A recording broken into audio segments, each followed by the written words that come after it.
Shalom, shalom, meus amores, tudo bem com vocês? Hoje eu tô aqui para falar um pouquinho sobre o Evangelho de Jesus, segundo Mateus, o capítulo é o 13. Então, antes de começar a falar, eu quero me apresentar. Para quem ainda não me conhece, eu me chamo Sara, eu faço parte da tropa de elite de Jesus e eu tô aqui hoje fazendo mais esse vídeo para o nosso grupo de leitura e meditação da Bíblia, das Escrituras, o Techuvá. Esse grupo ele tem vídeos como esse aqui que eu estou fazendo, tem algumas reflexões e ele tem me ajudado, nos ajudado, a todos que estão lá no grupo, a perseverar na leitura das Escrituras e entender um pouquinho mais, meditar, entender um pouquinho mais o que o Senhor tem para nos falar, através das Escrituras. E antes de começar a falar sobre esse capítulo que nós estamos lendo hoje, eu quero orar com vocês, amém? Venha orar comigo. Pai de amor e de bondade, eu te agradeço, Senhor, pela oportunidade, Pai, de podermos ler as Escrituras, de podermos, Senhor, falar sobre as Escrituras, Senhor, fazer esse vídeo, alcançar tantas pessoas, Senhor. Louvado seja o Senhor pela oportunidade, por esse tempo, por nos dar sabedoria, estratégia, condições, Senhor, para fazer esses vídeos. Pai, que as pessoas que estão vendo ele, que elas sejam abençoadas grandemente, que elas tenham revelação da Tua Palavra, que elas tenham intimidade contigo, cresçam nisso, Pai, cresçam em intimidade, em relacionamento contigo, assim também como eu peço para mim isso. Pai, em nome de Jesus, que a palavra que está sendo plantada hoje em nossos corações e nossa mente, Senhor, ela entre num solo fértil, Senhor, que ela dê muitos frutos, e frutos, Senhor, para a eternidade. Amém? Em nome de Jesus. Então vamos lá, meus amores, nós estamos lendo o capítulo 13 e eu estou lendo a versão da minha Bíblia, é a versão NVT, que é a nova versão transformadora. Vocês me perdoem se tiver aí um pouco de barulho, talvez, tô dentro do carro e tá chovendo hoje, então eu vou procurar falar um pouquinho mais alto porque tá chovendo forte, tá? Então vamos lá, a minha tradução ela traz assim, a parábola do semeador. Então essa parábola ela é bem conhecida, nós vira e mexe, nós falamos sobre ela, nós falamos sobre o que ela fala, várias interpretações, há várias... não interpretações, mas são várias revelações, o Senhor, eu creio que Ele vai se aprofundando nas revelações, Um momento foi de uma forma, depois é um pouquinho mais profundo e assim Ele vai trazendo. Então por isso que a palavra ela nunca é só aquilo que a gente leu e deu, não. É por isso que a gente precisa continuar lendo, sempre, porque ela vai se revelando, ela vai trazendo mais revelações mais profundas, Então vamos lá. Eu quero começar a ler com vocês o versículo 2, que ele vai falar assim, ó. Logo, uma grande multidão se juntou ao seu redor. Então ele entrou num barco, sentou-se e ensinou o povo que permanecia na praia. Eu até grifei essa palavra permanecia, porque há mais do Senhor quando nós permanecemos.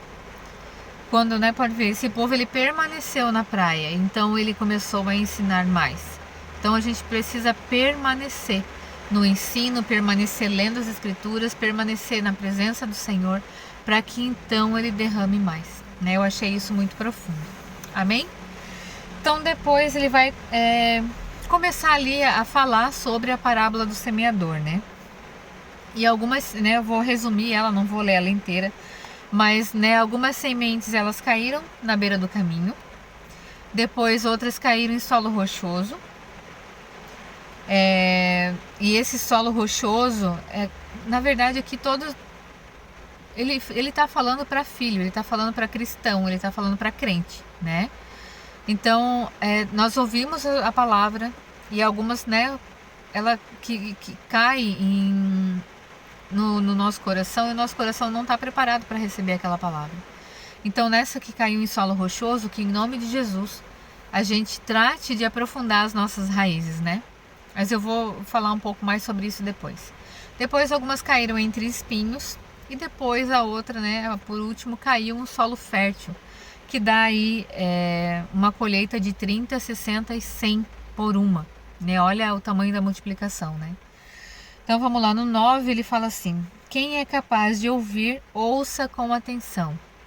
Então quem é capaz de ouvir e não se escandalizar, quem consegue ouvir e obedecer, quem tem a capacidade de ouvir, ouça, preste atenção, ouça e viva aquilo que está sendo ensinado, ouça e pratique aquilo que está sendo ensinado, né?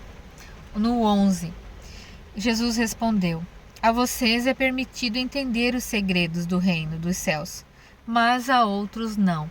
Então a nós ele está dando a oportunidade de conhecermos, de entendermos o reino dos céus. Aleluia! Glória a Deus que ele escolheu a mim, glória a Deus que ele escolheu cada um de vocês. 16, ele vai falar assim, ó: felizes, porém, são seus olhos, pois eles veem, e seus ouvidos, pois eles ouvem. Nós podemos declarar esse versículo todos os dias da nossa vida, né?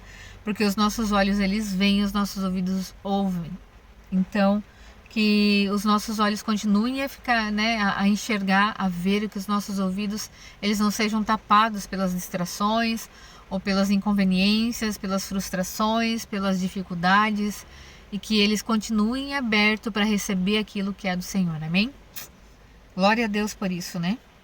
E depois do 18 ao 23, Jesus ele vai explicar sobre essa parábola do semeador, né? Que ele vai falar ali: as que caíram na beira do caminho é os que ouvem, mas não entendem a mensagem sobre o reino. Olha só, não é uma mensagem sobre Deus, uma mensagem sobre Jesus, é uma mensagem sobre o que eu preciso fazer de correto. Não é uma mensagem sobre o reino. O que é o reino do Senhor Jesus? Olha só, quando é pregada uma palavra sobre o reino, a gente não entende, o maligno vem e rouba as sementes, para deixar que a gente não entenda, porque é precioso a mensagem sobre o reino, né? Então a gente precisa prestar atenção, amém?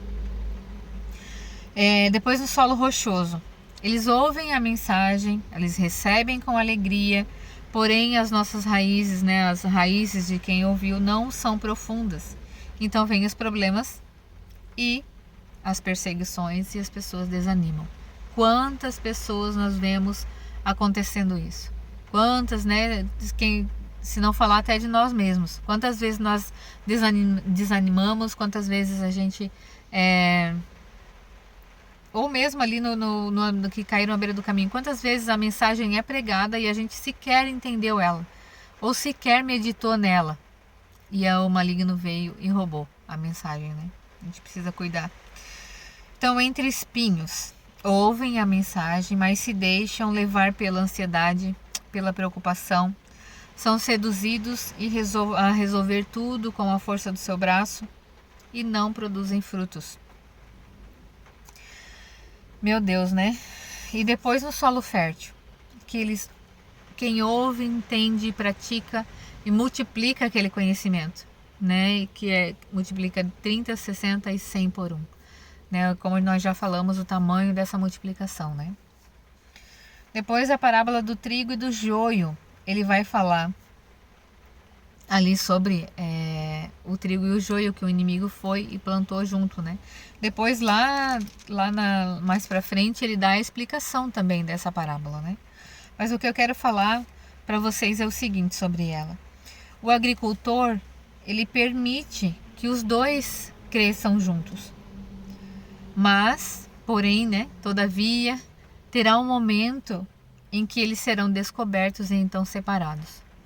Então, isso é dentro, né? É dentro do povo de Cristo, né? É dentro da igreja isso. Não digo da igreja templo somente, mas a igreja como um todo. Tem tanto pessoas que são cristãs de verdade, tanto pessoas que não são, né? O trigo só é considerado os cristãos e o joio é considerado o mal. Então elas crescem juntos, elas estão juntos, e o agricultor ele permite isso, né? Mas lá no final essas pessoas serão separadas. Amém? Louvado seja o Senhor, né? Que nós estejamos na banda aí do trigo. Amém? Depois ele vai falar sobre a parábola da semente de mostarda. E uma vez, né, que o reino dos céus ele é semeado em um coração preparado para receber essa mensagem, ele recebe, ele entende, ele pratica essa mensagem. Ela cresce frondosa, grandiosa, podendo abrigar aí outras pessoas, né, debaixo dos seus ramos. Amém? Deixa eu virar aqui. Depois ele vai falar sobre outras parábolas aqui, né? A parábola do fermento, ele vai falar... e todas essas parábolas, né? Ele vai falar sobre a parábola do tesouro escondido, a parábola da pérola, a parábola da rede de pesca. Então, todas essas parábolas, uma vez que ela é semeada no nosso coração, elas falam, né, de uma forma, e Jesus usava as parábolas de uma forma cotidiana, para as pessoas que estavam ali, para as pessoas simples daquela época conseguirem entender o que ele estava querendo dizer. Mas não é por ser simples, por ser de uma maneira simples, que a mensagem que ela carrega é simples. Na verdade, a mensagem que as parábolas carregam, elas são muito profundas, tanto que até hoje nós conseguimos ainda ter revelações de pensar de uma outra forma, ver de uma outra forma, ver como aquilo ali fala conosco de uma forma mais profunda e mais abrangente no nosso ser, né? Então a gente precisa estudar com afinco, estudar com a nossa, né, mente aberta as parábolas, para que a gente consiga realmente entender a profundidade do ensino do Senhor Jesus. Porque as parábolas é o próprio Jesus falando para o seu povo, falando para nós. Então que a gente consiga parar, meditar, estudar, para ter esse entendimento. Amém? Depois ali no versículo 35, ele vai falar sobre por que ele fala com as parábolas, né? Ele fala, cumpriu-se desse modo o que foi dito pelo meio do profeta. Eu lhes falarei por meio de parábolas. Explicarei coisas escondidas desde a criação do mundo. Olha só, realmente, né? Falando de coisas cotidianas, mas de coisas profundas, de conhecimentos profundos de Deus desde a criação do mundo. Coisa maravilhosa, né? Glória a Deus. E depois, só para finalizar o último versículo, ele vai falar assim lá no 57, que Jesus ele, né, saiu da onde ele estava pregando, ele voltou para a cidade dele. Ele fala assim: um profeta recebe honra em toda parte, menos em sua cidade e entre a sua própria família. Então, se você não está recebendo honra, se você não está sendo aceito aonde as pessoas já te conheciam, né, onde ali na sua família ou com seus amigos, continue fazendo. Jesus ele não parou de fazer porque não foi, né, foi desacreditado ali pelos que o conheciam, mas que a gente continue a fazer, porque mais o que a gente precisa é agradar a Deus, amém? E não aos homens. Glória a Deus. Então, meus amados, estes foram os meus comentários sobre esse capítulo.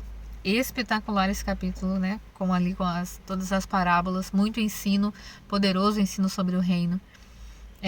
Leiam, meditem, pergunte ao Senhor, tenham esse tempo com o Senhor para que você consiga ter aí tudo que o Senhor separou para você com esse capítulo, amém? Então, meus amados, um beijo e até o próximo. Tchau!